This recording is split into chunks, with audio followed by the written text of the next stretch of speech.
স্বৈরাচারের বিরুদ্ধে। কিন্তু পার্টি যতই বলুক জাতীয় ঐক্য, কিন্তু আমরা বাস্তবতা দেখি ভিন্ন।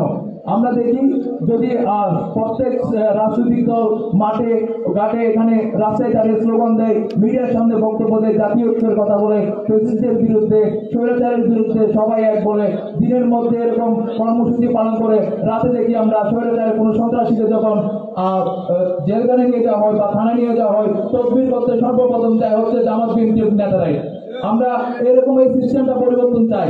জাতীয় ঐক্য হবে জাতীয় ঐক্যের মতো। আমি মনে করি পৃথিবীতে তরুণদের মতো জাতীয় ঐক্য আর কোনো জায়গা নাই। এখানে যদি আপনি লক্ষ্য করে দেখেন, এখানে 90% তরুণরাই আছে। তো আগামীতে তরুণদেরই প্রাধান্য দিয়ে তরুণদের মাধ্যমে নতুন রাজনৈতিক চর্চার মাধ্যমে বাংলাদেশকে এগিয়ে নিয়ে যেতে হবে। এবং আমি এটা বলতে চাই, আজকে আমি বলবো সমগ্র বাংলাদেশের যে তরুণরা আছে সেই তরুণদের কথা।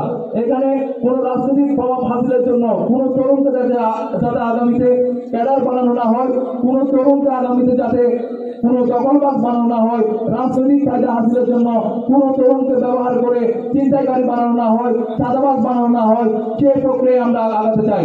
এবং এরই প্রেক্ষিতে আমরা আশা রাখি বাংলাদেশের আগামীতে যে তরুণরা আছে, তরুণরা যদি ঐক্যবদ্ধ হয়, বাংলাদেশের সকল সিস্টেম এবং সকল কিছু পরিবর্তন করতে সক্ষম আছে।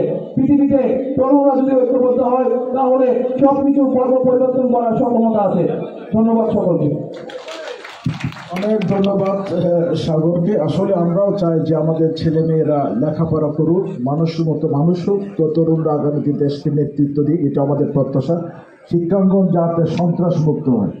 তো আমি এই পর্যায়ে আমাদের আরেকজন সিভিল সোসাইটির অন্যতম সদস্য এবং সবার প্রিয় সিটি কলেজের অধ্যাপক মনিরুল হাসান পলাশকে ফ্লোর দিচ্ছি। ওনার কাছে দুটো প্রশ্ন, একটা হচ্ছে পর্যটন নিয়ে উনি কি চিন্তা করছেন, পাশাপাশি জাতীয় ঐক্যর প্রয়োজনীয়তা আমাদের কি। ধন্যবাদ।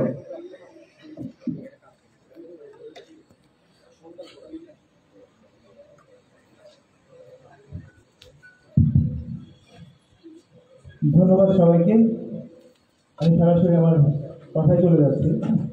শুরুতে আমি দুটো ছোট্ট অভিজ্ঞতার কথা বলছি। এক দেশীয় পর্যটক একবার বলেছিলেন আমাকে যে তিনি সুগন্ধা পয়েন্ট থেকে একটা টমটমে উঠেছিলেন, তলা থেকে তিনি বাসে উঠতেন। সেই টমটমের চালক তাকে বলল যে আমাকে 150 টাকা ভাড়া দিতে হবে। তিনি বললেন 150 টাকা তো ভাড়া হয় না, তবে এটা দিতেই হবে। এবং খুব কর্কশভাবে বলেছিল, তিনি সেই টাকাটা দিতে বাধ্য হয়েছিলেন। তো তিনি আমাকে বলেছিলেন যে টমটম চালক, তিনি যদি আমাকে বেশি বলতো যে স্যার আপনি আমার কক্সবাজার বেড়াতে আসবেন, আপনি আমাকে 100 টাকা বকশিশ দেবেন, আমি তাকে হাসি মুখে 100 টাকা দিতাম, 50 টাকা।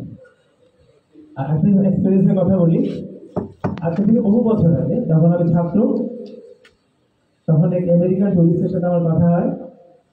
সে আমি জিজ্ঞেস করেছিল যে আমি কক্সবাজার যেখানে যাই লোকজন আমি ঘিরে ধরে কেন, যেখানে যে আমি কোনো আইসোলেশন পাই না, লোকজন আমার আশেপাশে ভিড় করে কেন করে।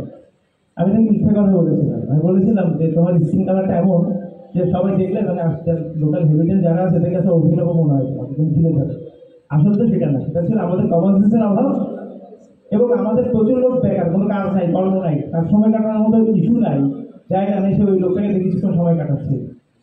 এই কথাগুলো কেন বললাম, 2015 সাল থেকে ট্যুরিজম এডুকেশন নিয়ে আমি কাজ করি, ফলে আমি ট্যুরিজম এনভায়রনমেন্টগুলো বুঝি। কক্সবাজার যারা ট্যুরিজম ইন্ডাস্ট্রিতে যুক্ত, আমি লোকাল কমিউনিটির কথা বলছি, এদের বেশিরভাগই মনে করে যে ট্যুরিজমে পড়ালেখা দরকার নাই, পান দোকানদার আর ট্যুরিজম ব্যবসা একই রকম। এখানে হচ্ছে আমাদের গলদ।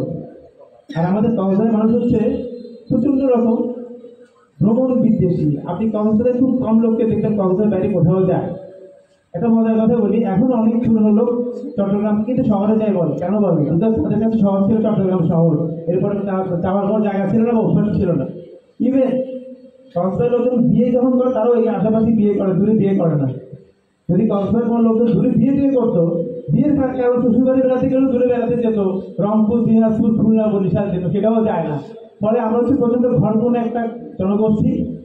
আমি যে যখন টুরিস্ট হবো না, আমি টুরিস্টের ডিমান্ডটা বুঝবো না ভাই, সত্যি কথা হচ্ছে যেটা। এবার আমি একটু অন্য প্রসঙ্গে আসি। আমরা খুব বড় বড় গলায় বলি, সারাক্ষণ স্লোগান দিতে থাকি যে ওয়ার্ল্ড লংগেস্ট পিচ কক্সবাজার। তো আমি একটা অনুরোধ করবো আপনাদের কাছে যে পৃথিবীতে বেশ কিছু ডকুমেন্টারি চ্যানেল আছে, ডিসকভারি আর ন্যাশনাল জিওগ্রাফি। আপনারা সেই চ্যানেলগুলো দেখবেন, যদি না পারেন তো ইউটিউবে দেখবেন। পৃথিবীর সেরা 10টি দ্বীপের মধ্যে কক্সবাজারের নাম নাই, না ডিসকভারিতে আছে না ন্যাশনাল জিওগ্রাফিতে আছে, নাই কিন্তু। পৃথিবীর সেরা 10 দ্বীপের মধ্যে কক্সবাজার স্থান পায়নি, আর আপনি এখানে আন্তর্জাতিক ট্যুরিজম করবেন বলে গলা ফাটিয়ে চিল্লান। আপনার কাছে যে বিদেশি পর্যটক আসবে, সে আপনার 100 গুণ বেশি ওয়ার্ল্ড ইনফরমেশন রাখে, সে বোকারা, তাকে বেকুব মনে করলে হবে না। আমাদের কক্সবাজারের ট্যুরিজমটা এখন ইন্টারন্যাশনাল লেভেলে পৌঁছায়নি, জাতীয় লেভেলে পৌঁছায়নি, অনেক দূরে আছি আমরা। আমি এই সমস্যার কথা বলতে গেলে 1 ঘন্টা কথা বলতে পারবো। আমি কিছু সমাধানের কথা বলে চাই। আমি যদি সমাধানের কথা বলি, আমার ব্যক্তিগত চিন্তা থেকে কক্সবাজারের পর্যটন নিয়ে কি ভাবি। আমি ছোট মানুষ, আমার ভাবনা দিয়ে কিছু আসতে যাবে না, কিন্তু আপনাদের কিছু ভাবনার খোরাক যদি দিতে পারি, সেটাই হচ্ছে আজকে আমার অর্জন। প্রথম যেটা, কক্সবাজারকে ব্র্যান্ডিং করতে হবে। কক্সবাজার কোনো ব্র্যান্ডিং নাই, আসলে বাংলাদেশের কোনো ব্র্যান্ডিং নাই in the tourism industry, in the world tourism industry. There is no branding of Cox's Bazar even for Bangladesh. প্রথম ব্র্যান্ডিং ছাড়া পৃথিবীতে কোনো জায়গায় ট্যুরিজম ডেভেলপ করেনি। আমাদের পাশের দেশ মালদ্বীপ, ছোট্ট দেশ মালদ্বীপ, কক্সবাজার চেয়ে ছোট আয়তনে, কক্সবাজার 3 ভাগে 2 ভাগ। এই ছোট্ট একটা দেশ মালদ্বীপ, তার রিসোর্স হচ্ছে ট্যুরিজম। ইভেন বলিউডের অনেক বড় বড় বিখ্যাত মুভি শুটিং হয়েছে মালদ্বীপে। আপনার কক্সবাজার কোনো শুটিং দেখেছেন? আপনি বাইরে কোনো সিনেমা শুটিং হয়েছে? আপনার কাছে আমার অনুরোধ, সংস্কারটা কি চান? কারণ আপনার সাথে আমাকে টাইম খুব কম, আপনার জাস্ট 20 মিনিটের মতো। আচ্ছা, আমি সবসময় কথা যেটা বলছি, সমস্যাগুলো হচ্ছে আমাদের ট্যুরিজমের বাধা হচ্ছে আমাদের মিনিস্ট্রি, পর্যটন এবং বেসামরিক বিমান চলাচল মন্ত্রণালয়। এই মিনিস্ট্রিতে যখন বাজেট হয়, 80% বাজেটটা হয় বিমানের জন্য। আর আমরা এটা জানি যে বিমান হচ্ছে লোকসানি একটা খাত বাংলাদেশে, ফলে যা কিছু বরাদ্দ হয় বাজেট থেকে, সেটা বেশিরভাগই বিমান খেয়ে ফেলে। পর্যটনের উন্নয়নের জন্য সরকারি কোনো বাজেট তেমনটা থাকে না। সো আমাদের এখন দাবি করতে হবে যে ট্যুরিজম মিনিস্ট্রিকে পর্যটন মন্ত্রণালয়কে আলাদা করতে হবে, এবং শুধু আলাদা না, কক্সবাজারে ট্যুরিজম অথরিটি করতে হবে আলাদা, ইন্ডিভিজুয়াল কক্সবাজার বেসড। এরপরে যেটা হচ্ছে যে কক্সবাজারের সড়ক পথ, রেলপথ আছে, সড়ক পথটাকে খুব দ্রুত অ্যাক্সেসেবল করতে হবে, যোগাযোগের জন্য স্মুথ করতে হবে। ধন্যবাদ। আর সবশেষে আমি একটু 30 সেকেন্ড সময় নেব। আমি আজকে কক্সবাজার অনেক সুধী সমাজ আছেন, আপনাদের সাথে মিলে একটা দাবি করতে চাই যে বাংলাদেশে 1000 টাকার নোট অনেক টাকার নোট পাল্টাচ্ছে। আমি আমার সিভিল সোসাইটির পক্ষ থেকে, আমার ব্যক্তিগত তরফ থেকে একটা দাবি জানাবো সরকারের কাছে, 1000 টাকার নোটের এক পাশে যেন কক্সবাজার বিচের ছবি থাকে, এই দাবিটা আমি জানাচ্ছি। সবাই ভালো থাকবেন, ধন্যবাদ। ধন্যবাদ পলাশকে। আমরা চাচ্ছি যে মন্ত্রণালয়তে সেপারেট মিনিস্ট্রি হয় এবং কক্সবাজারের জন্য একটা আমরা সেপারেট ট্যুরিজম অথরিটি। আপনাকে অনেক ধরনের, আপনার 2টা পয়েন্টে গুরুত্বপূর্ণ। তো আমি এই পর্যায়ে চলে যাচ্ছি আমাদের আরেকজন, আমার ভাই GM আশিকুল্লাহ, যিনি সভাপতি সাংবাদিক ইউনিয়ন। যে আপনার অ্যালোকেশন হচ্ছে আপনার 6 মিনিট।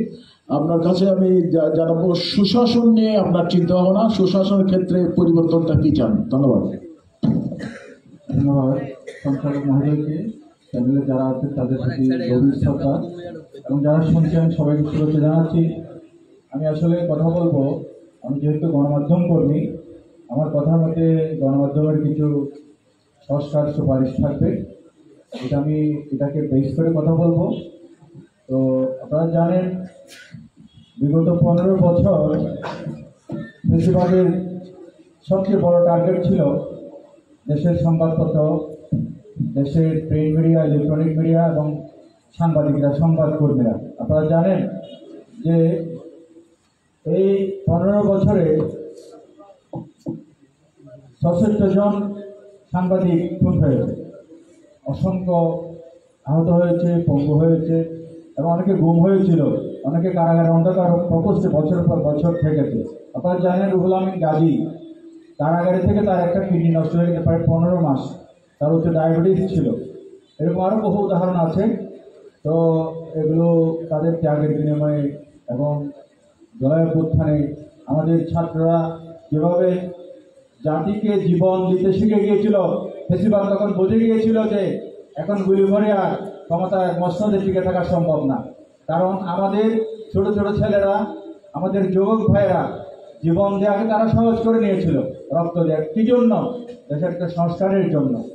তো আমি গণমাধ্যমের সংস্কার বিষয়ে বলবো, আমার সংস্কারের প্রধান কথা হচ্ছে এই সাংবাদিকরা এখনো তারা যে সেলফ সেন্সরশিপে তারা আটকে গিয়েছিল, এখনো সেখান থেকে সেই ট্রমাতে তারা রয়ে গেছে, এখনো সেখান থেকে বের হতে পারে নাই। মুক্ত কলম মুক্তভাবে চিন্তা করে লিখবে, এখনো সে সাহসটা এখনো উঠে নেই, কিন্তু আস্তে আস্তে সেটা আসছে। আমি কক্সবাজারের প্রেক্ষাপটে বলবো, কক্সবাজারে আমাদের অনেকগুলো সংবাদপত্র বের হয় এবং এসব সংবাদপত্র বের করতে অনেক কষ্ট, যারা বের করেন তারাই জানেন। তো সরকারিভাবে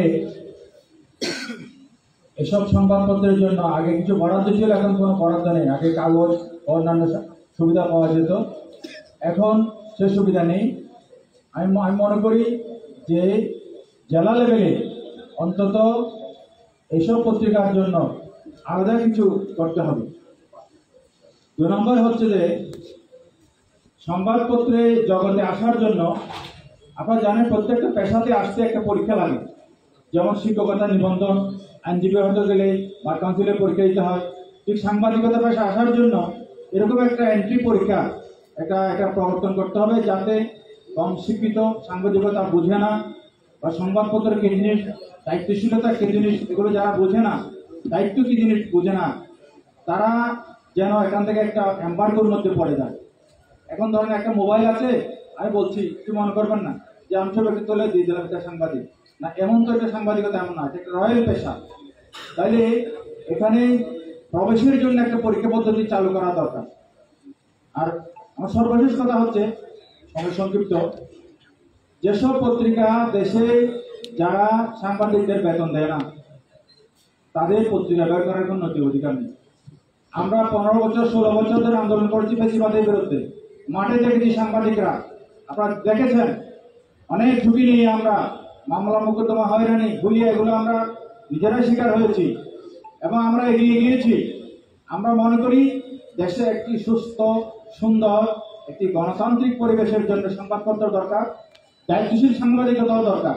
আমরা কোনো অপবাদ চাই না, আমরা প্রতিদিন শুনতে চাই না যে আজকে হলুদ সাংবাদিকতা হচ্ছে, আজকে যারা বর্জুয়া তাদের পক্ষে সংবাদপত্র যাচ্ছে।